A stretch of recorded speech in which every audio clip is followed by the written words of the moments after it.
The victor who feared nothing.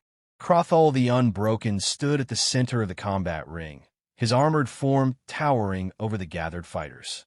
The deck beneath his clawed feet bore the scars of centuries, scorch marks, gouges, melted alloy, each one a memory of a lesson taught the hard way. This station had never known peace. It had only known victory. Around him, the elite of the Seventh War Clutch trained in disciplined silence. They were veterans, each marked by battle, each proud of the campaigns etched into their armor. And yet, when Crothall raised a single hand, every movement ceased. Silence fell like a blade. Crothall had earned it. He was old by the standards of his kind, his hide thickened and darkened by age and radiation, one eye replaced with a cold, glowing lens scavenged from a fallen machine king. He had shattered hive empires, broken bioengineered war beasts, and watched stars die from weapons too terrible to name. Entire species spoke his name only in whispers, if they spoke it at all. Fear, to Crothall, was a concept that belonged to others. Again, he rumbled. The fighters resumed their drills, blades flashing, energy shields flaring.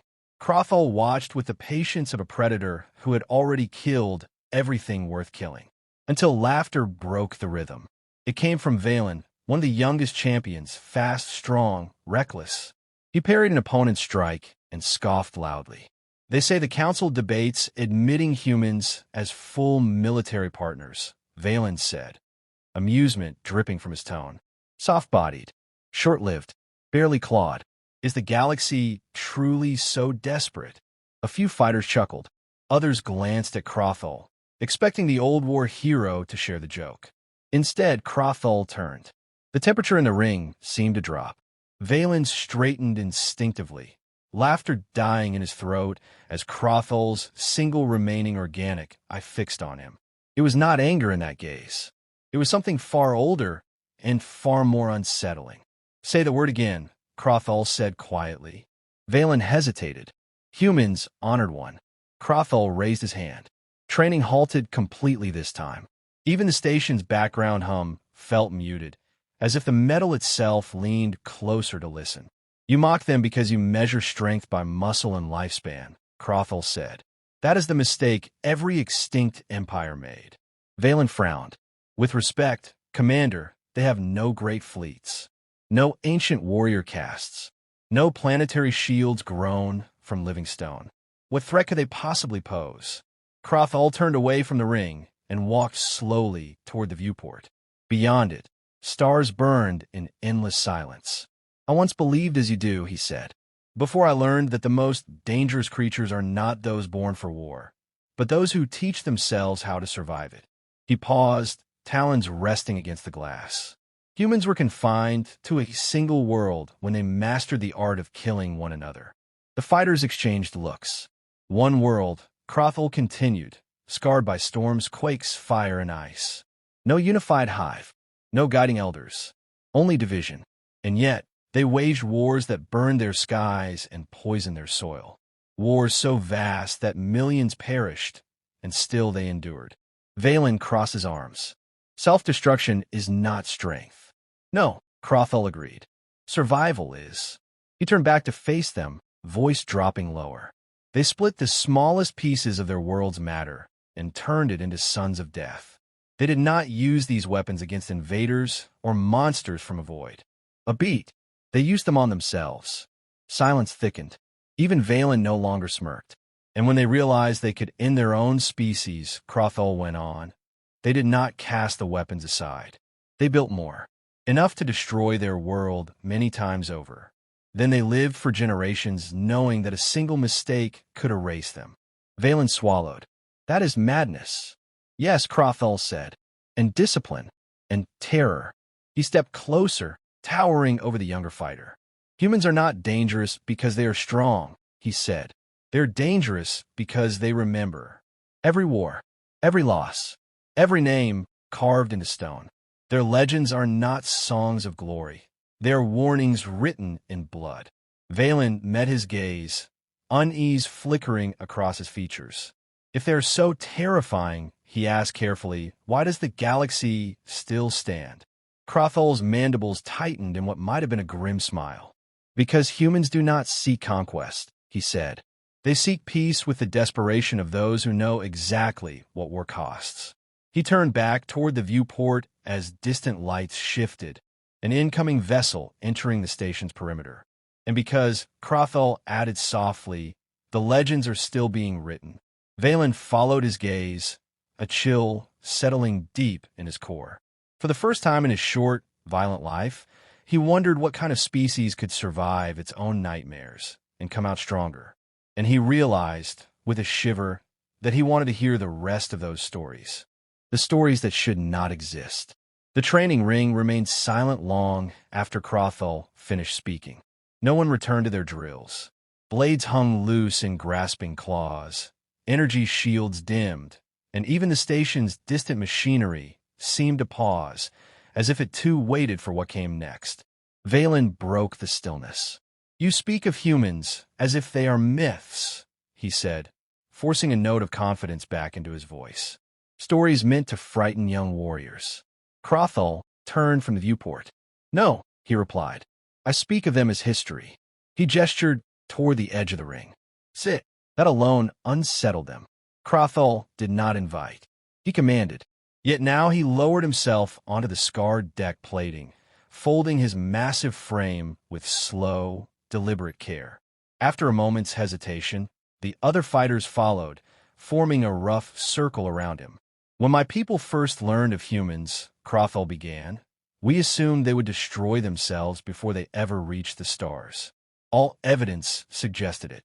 He tapped a claw against the deck, and a faint hollow projection shimmered into existence between them. A single blue and green sphere rotated slowly. "Their world," Crothall said. "One planet. No replacements." The image shifted, cities blooming like lights across the surface, then erupting into fire. "They fought wars that spanned the entire globe," he continued. "Not once. Not twice. Over and over. Each time more efficient. Each time more lethal." Valen leaned forward despite himself. "Why?" "Because they disagreed," Crothall said simply. The projection changed again. Clouds rolling across battlefields, soldiers collapsing without visible wounds. They turned their own atmosphere into a weapon. Poison the air, burn the land.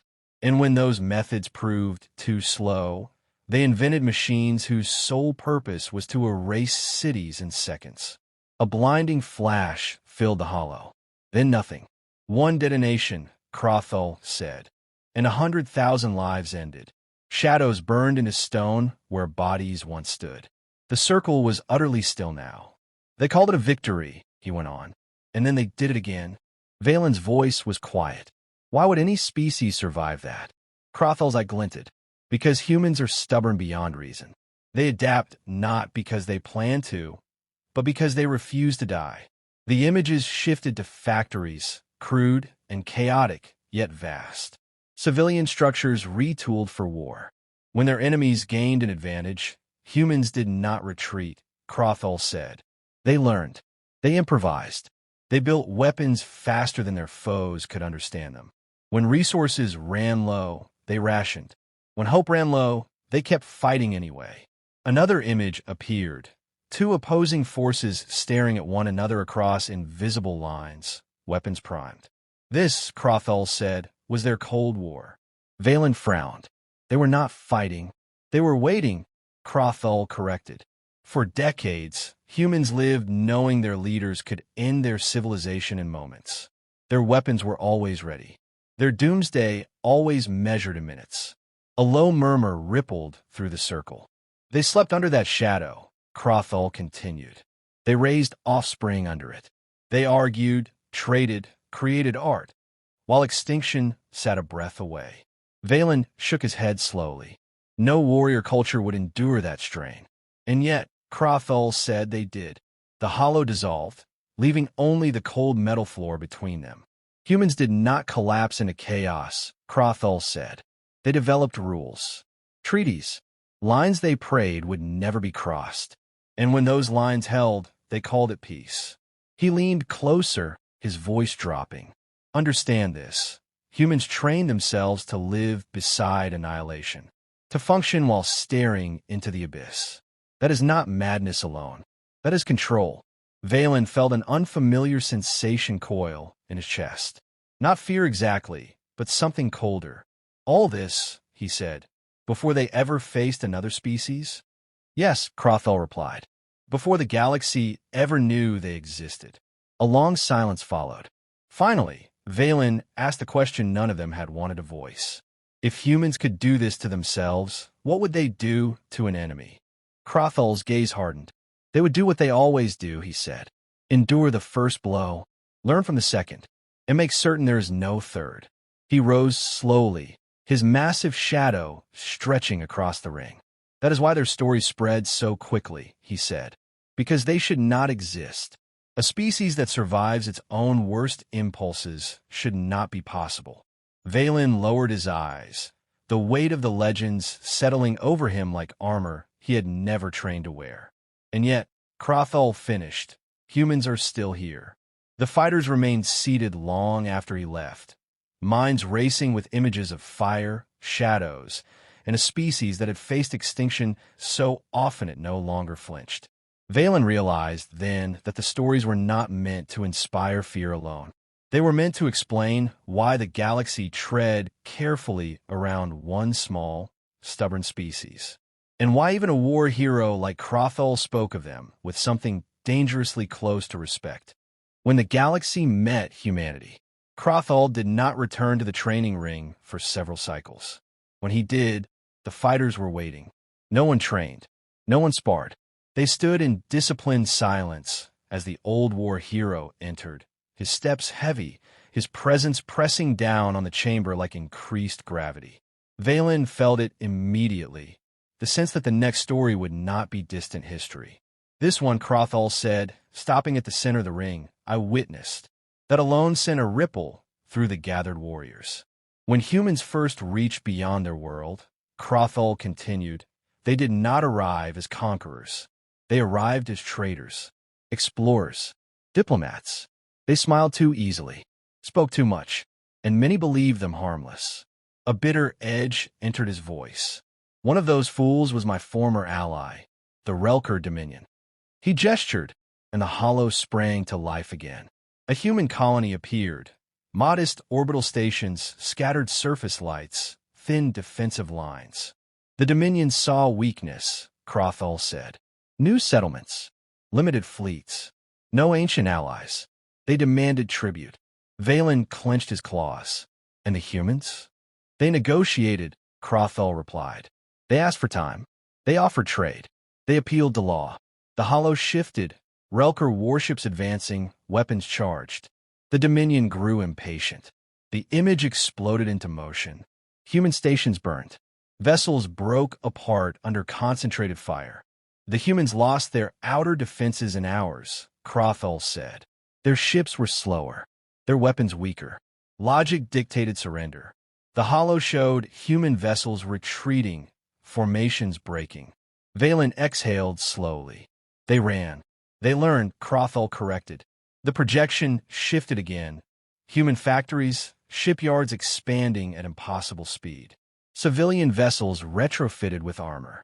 Mining lasers reinforced and mounted as weapons. They converted everything, Crothall said. Freighters became warships. Engineers became tacticians. Civilians volunteered faster than their governments could process them. Valen stared. And how long? Months, Crothall said. A blink by Galactic standards. The hollow showed the second engagement. This time, human ships moved differently, erratic, unpredictable. They used debris as cover, feigned retreats, lured Relker forces into kill zones mined with devices that did not exist during the first battle. They bled for every lesson, Crothall said, and they remembered all of them.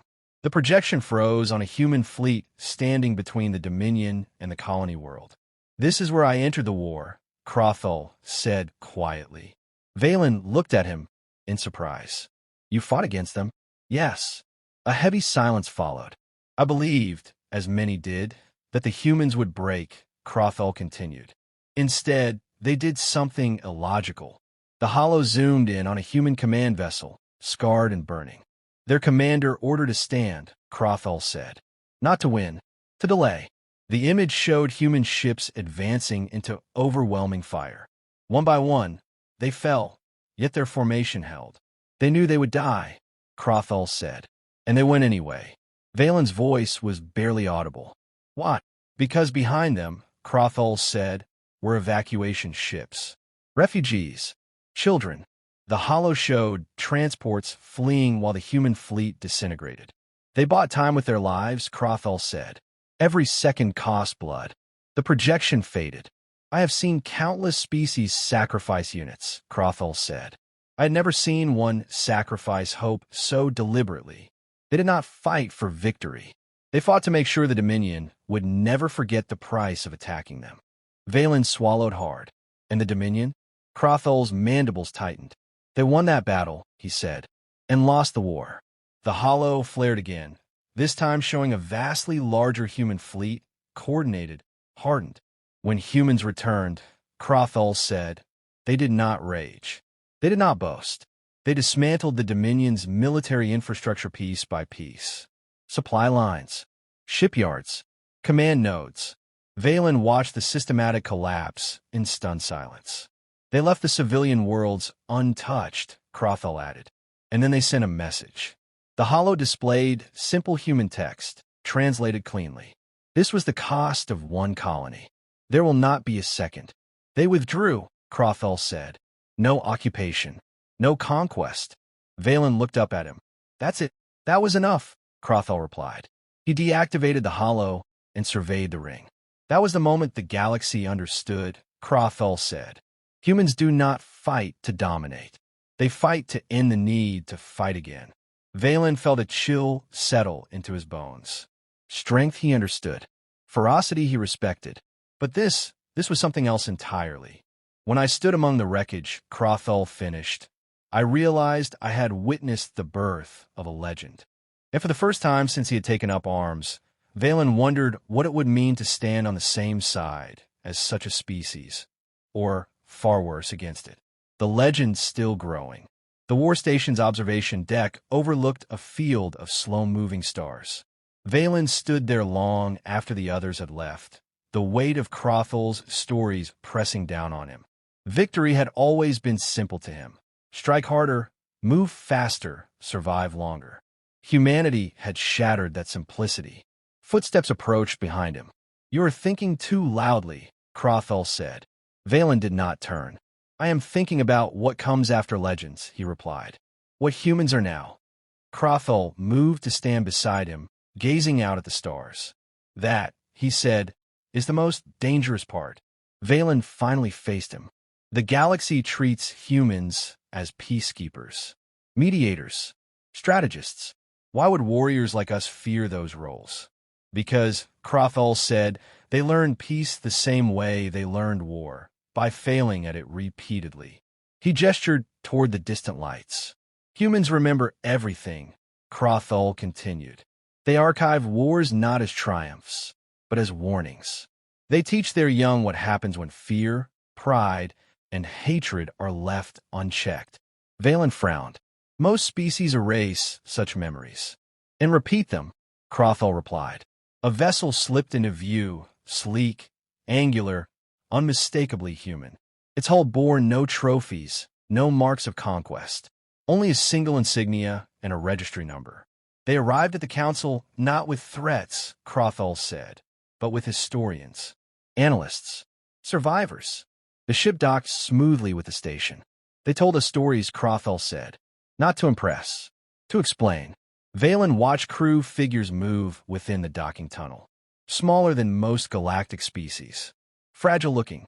And if the galaxy ever turns on them? Valen asked quietly. If all that restraint fails? Crothall's gaze hardened.